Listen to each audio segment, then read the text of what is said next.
Diễm xin chào cô chú, anh chị, các bạn và các em. Nhân dịp năm mới cho Diễm gửi lời chúc sức khỏe và bình an tới cô chú, anh chị, các bạn và các em.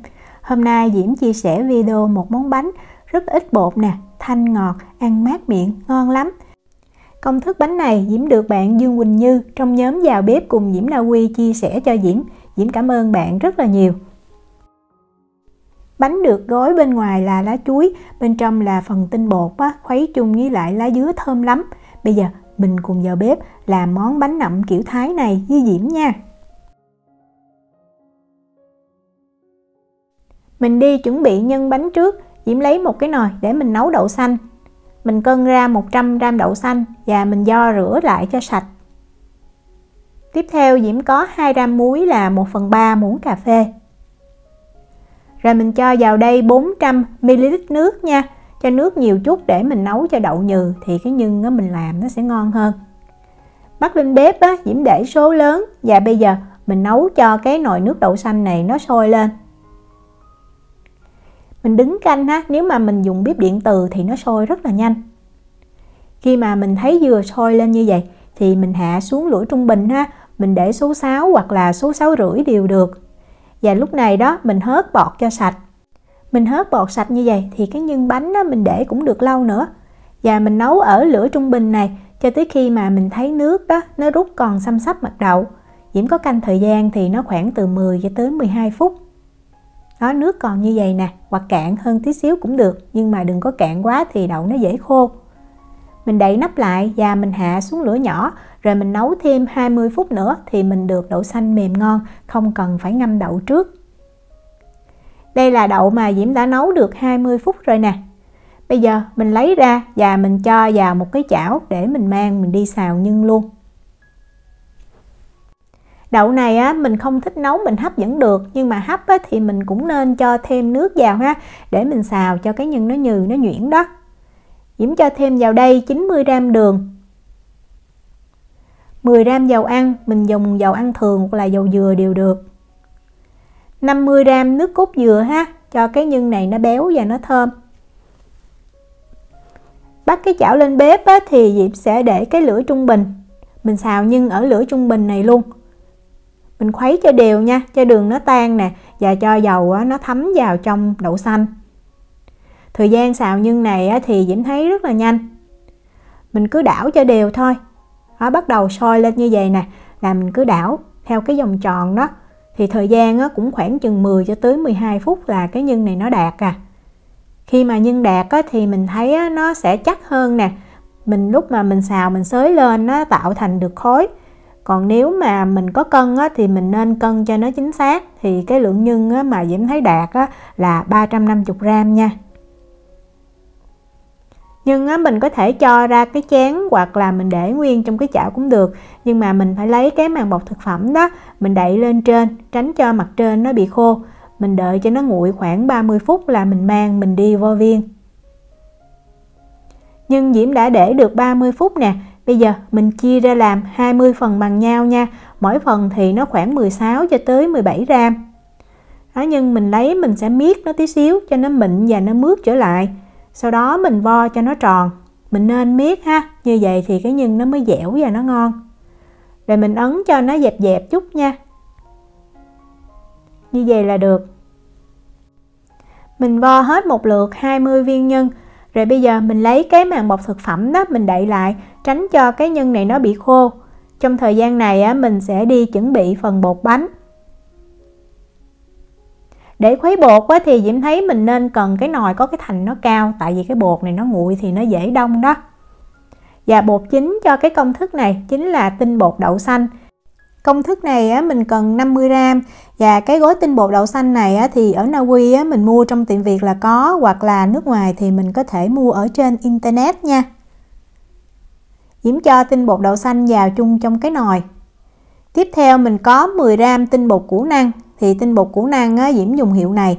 Và ở Na Uy đó Diễm cũng vào Diễm gõ cái tên thì Diễm mua ở trên net, họ gửi về nhà luôn. Nếu mà mình không có cái tinh bột củ năng này thì mình có thể thay bằng tinh bột năng. Nhưng mà cái tinh bột củ năng này nó giúp cho cái bánh nó có độ giòn, nó trông nó ngon hơn.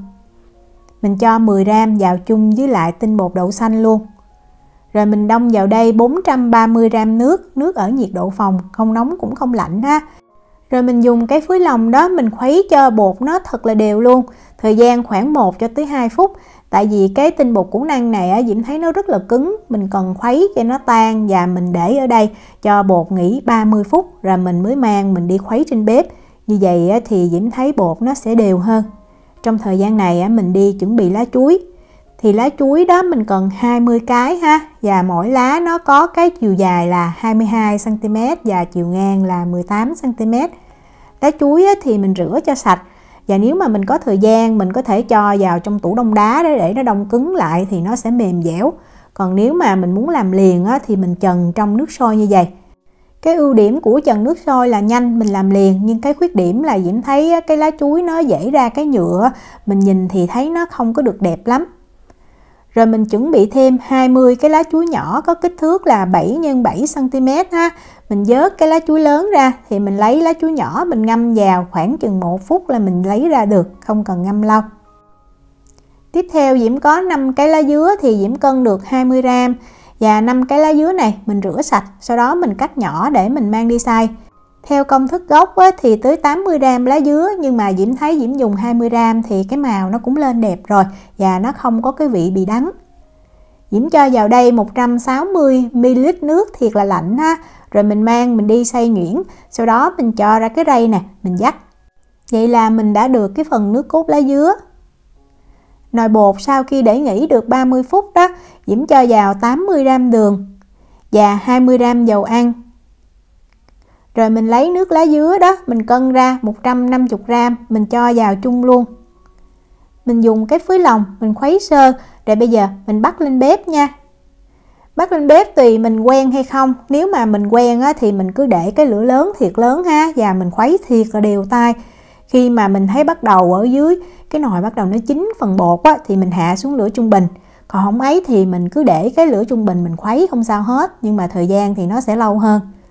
Lúc mà bột chuẩn bị đặc thì nó rất là nhanh luôn ha, và bột này khuấy dễ lắm. Tại vì bột loãng đó cho nên mình khuấy nó không có bị vón cục hay là nó bị nặng quá mình khuấy không có nổi. Đó, mình thấy sôi thì mình khuấy tiếp tục khoảng chừng 1 phút là mình nhắc khỏi bếp ha. Mình thấy bột nó trong hết rồi nè. Như vậy là bột nó đã chín kỹ. Công thức bột này Diễm thấy mình khuấy xong như vậy rồi mình cho vào trong cái đây mình đổ ra như bánh lọt. Mình ăn chè sương sa bánh lọt cũng ngon lắm luôn. Đó, như vậy thì Diễm nhắc khỏi bếp ha. Mình tiếp tục mình khuấy sơ khoảng chừng 30 giây là mình mang mình đi gói bánh liền. Tại vì cái bột này nếu mà mình để nó nguội lâu thì nó sẽ đặc lại, nó giống như rau câu vậy đó. Vì vậy Diễm nói là mình nên dùng cái nồi có thành cao để hạn chế nó bốc cái hơi nước ra ngoài, nó nhanh bị đặc. Khi gói đó mình sẽ để cái mặt bóng nằm bên dưới và cái gân lá nằm song song với mình. Rồi mình lấy cái lá nhỏ đó mình để vào ngay giữa và cái mặt bóng nằm lên trên. Rồi mình múc 1 muỗng canh bột ha, mình cho vào trước, rồi mình lấy cái nhân mình cho vào ngay giữa. Rồi mình tiếp tục mình múc thêm 1 muỗng canh bột nữa mình cho lên trên. Thì tổng cộng cái lượng bột này nó khoảng từ 30 tới 35g là đủ cho 20 viên nhân ha. Công thức này thì Diễm thấy nó rất là chuẩn luôn. Rồi mình cứ xếp lại, rồi mình gấp hai bên lại thôi. Lá chuối đó mà mình xử lý trước cho nó mềm nó dẻo thì rất là dễ gói. Sau khi xếp hai bên lại rồi thì mình lật ngược lại và mình dùng tay đó mình ép nhẹ thôi nha, cho bột nó trải đều ra, đừng có ép mạnh quá thì lá chuối nó rách đó, làm bột nó chảy ra ngoài. Như vậy là mình đã gói xong nè. Bột đây là cuối cùng thì mình thấy bột nó đặc hơn, nhưng mà không sao hết, mình cứ lấy ra là mình trải đều mình gói là được, đừng có lo nha. Vậy là mình đã gói xong 20 cái bánh rồi, gói rất là nhanh. Và bánh này đó mình không có ăn liền nha. Bây giờ mình sẽ mang bánh mình cất vào trong tủ lạnh. Ít nhất là 4 tiếng, mà thường Diễm thấy mình để 8 tiếng hoặc là qua đêm cho cái bánh nó vừa lạnh nè và nó cứng lại, ăn sẽ ngon hơn. Đây là bánh mà Diễm đã để được gần 24 tiếng luôn đó. Mình cầm lên mình thấy cái bánh nó chắc hơn và mát lạnh nè. Để Diễm mở ra cho mình xem. Thì khi bánh nó đã đông lạnh rồi nó sẽ đục hơn.